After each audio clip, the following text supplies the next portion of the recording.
I'm going to be using an Ableton Push 1. I'm going to show you guys one of the easiest and funnest ways to chop breaks in Ableton. You're going to want to set up your MIDI controller.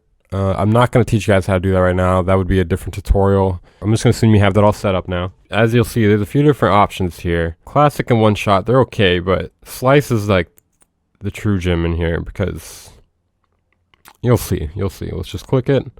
And you may notice something. It auto chopped everything already. And you may say to yourself, hey, I don't want that. Well, you can turn that off. You can change the way it chops down here. You can change the way it slices by transient, beat, region, or you can manually change it. You can change it even when you do any of these other modes as well. I mainly use transient and manual, to be honest. Let's try play it on our MIDI controller here. Let's see how it sounds.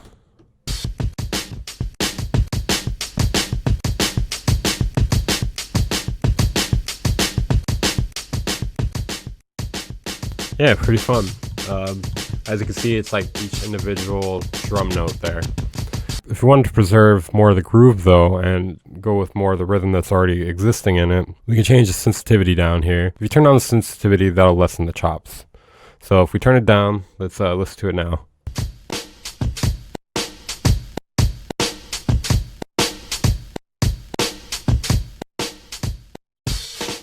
Let's say we wanted to warp it with the rhythm more. That's actually an option right here too. Click warp, and you can change it to go along with the BPM a little more. I believe it works a lot better if you have the audio already chopped to 4, 2, or 8 bars already.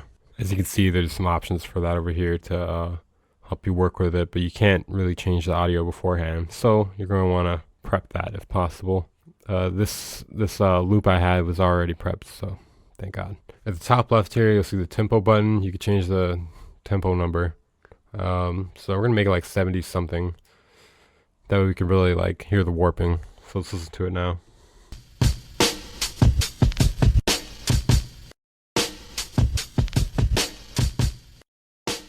So as you can see, the warping it's okay. You may want to change the mode.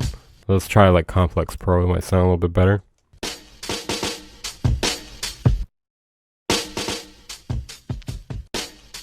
As you can tell, this mode is a bit harder to play with. So as I said, each one has its pros and cons. You can mess with the warping mode here if you want.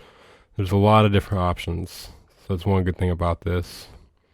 As you can see, there's some other options too. They're not all as important though. You can change the playback. You change the gain for the entire sample here. You can change the way it's triggered here. There's a little filter, LFO. You can transpose it. There's another volume knob here. Let's transpose it a little bit. Let's turn it down. That'll match the tempo a little better.